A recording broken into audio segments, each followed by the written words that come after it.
Jo, sorry na. Huwag ka na magalit, ha? Nay! Bakit ka nagsorry dyan? Di ba tayo ang tunay na pamilya? Bakit tayong yuyu ko dyan sa sampid na yan? Yan ang sinasabi ko eh. Hanggang ngayon, hindi niyo matanggap si Hope. Si Hope, bilang kapatid mo at anak Dahil mo. unfair ka, Tay! Baka nakakalimutan mo ako ang tunay mong anak! Bakit yan? Bakit yan yung kinakampihan mo?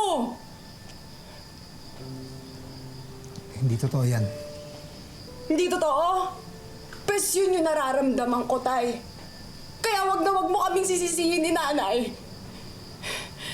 Kung ganito yung mga ugali namin. Dahil alam natin dalawa, alam nating lahat na meron kang pinapaboran. At si Hope yun. Carnation, bumalik ka dito. Carnation!